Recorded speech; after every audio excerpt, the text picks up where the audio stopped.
Hello, welcome comic story अड्डा। तो आज मैं जादुई दुनिया की ये जो 10th पार्ट है उस उस स्टोरी को आगे बढ़ाती हूँ।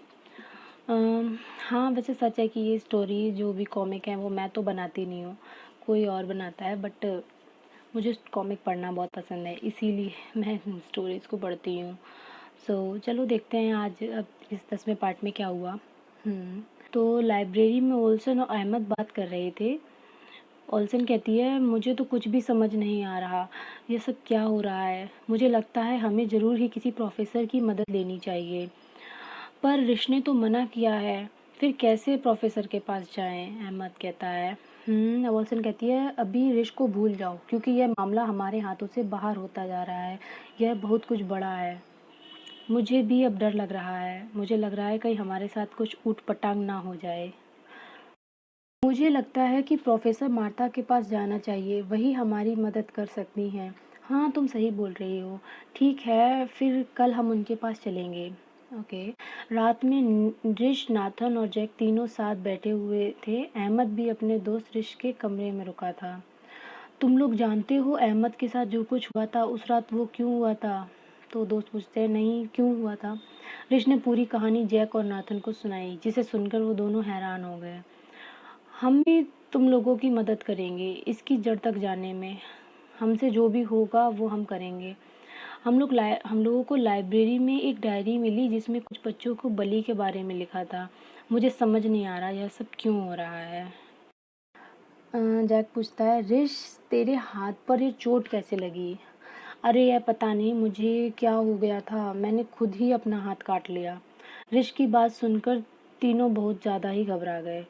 शायद मुझे पता है इस डायरी की कहानी क्या थी, किसकी कहानी थी? वो पूछता है, किसकी कहानी थी वो? ऐसा मैंने सुना है कि इस यूनिवर्सिटी में बहुत पहले कुछ बच्चों की बलि चढ़ाने की कोशिश की गई थी।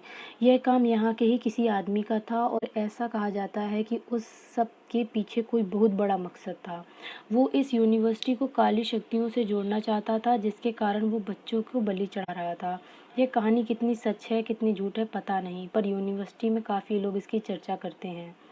अच्छा, इसका पता तो लगाना ही पड़ेगा। अभी के लिए सो जाते हैं, मुझे कल करण से मिलने जाना है। करते करते चारों सो गए।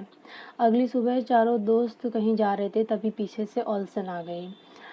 आज अहमद और मैं प्रोफेसर मार्था के पास जा रहे हैं।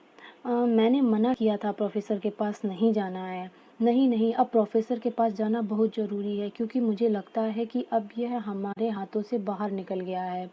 तुम दोनों चले जाना, मैं नहीं जा पाऊँगा, क्योंकि मुझे किसी से मिलने जाना है। किससे मिलने जाना है? अरे वो बस मुझे मिलने जाना है किसी से, तुम नहीं जानते उसे। चलो मैं मिलता हूँ बाद में, बाय। बाय, सब चले जाते हैं। ओल्सन और अहमद प्रोफेसर मार्था से मिलने चले जाते हैं। क्लास खत्म होने के बाद ऋष हॉल में चल रहा था, तभी प्रिंस उसकी तरफ भागता हुआ आया। ऋष, मुझे तुमसे अभी कुछ ज़रूरी बात करनी है। चल यहाँ से, मेरे पास अभी टाइम नहीं है, और वैसे भी तुम अपनी शर्त पूरी नहीं की तो क्या बात करूँ मैं तुमसे? प्लीज़ मेरी बात सुन ले, बहुत ज़रूरी है। मैं तुझसे उस दिन के लिए माफ़ी मांगता हूँ। अच्छा ठीक है, मैं तुमसे शाम को बात करता हूँ, अभी तो मुझे केसी से मिलने जाना है। प्रिंस ज़बरदस्ती ऋष का हाथ पकड़कर साइड में ले गया। प्लीज़ मेरी बात सुनो, बहुत ज़रूरी है। बोल जल्दी, मेरे पास समय नहीं है। ऋष ने करण को फ़ोन मिलाया। करण, मुझे कुछ ज़रूरी काम आ गया है, मैं तुमसे थोड़ी देर में मिलता हूँ। जल्दी कॉल कट करो, मुझे बात करनी है। करण प्रिंस के पीछे की आवाज़ सुनकर थोड़ा चौंक गया। जो उस रात को तुमने मुझे देखा था, मैं लटका हुआ था और मेरी आंखें हरी थीं, वो बिल्कुल सच था। तुमने प्रोफेसर मार्था के सामने क्यों नहीं मानी यह बात? मुझे तुम्हारे कारण कितनी बड़ी सज़ा झेलनी पड़ी है। मैं बताना चाहता था, पर मैं बहुत डरा हुआ था। मेरे साथ पिछले कुछ दिनों बहुत ही अजीब चीज़ें हुई हैं और मैं बता भी नहीं सकता क्या क्या हुआ है। पर तुम शायद मेरी बात पर यकीन न करो, खासकर इस सब के बाद। हम्म, बताओ क्या हुआ था, मैं जानना चाहता हूँ। एक रात मैं हॉल में चल रहा था, मुझे वॉशरूम जाना था। अचानक से किसी ने पीछे से मुझे कागज़ की गेंद मारी। जैसे ही मैंने मुड़कर देखा तो वहाँ कोई नहीं था।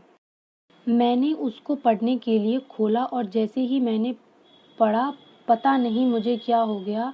उसके बाद क्या हुआ मुझे कुछ याद नहीं। मुझे बहुत भारी सा लगने लगा, जैसे मेरे ऊपर कुछ सवार हो गया हो। मुझे तब होश आया जब तुम मुझे उस कमरे से बाहर लेकर आए। मैं बहुत डर गया था, इसीलिए वहाँ से भाग गया।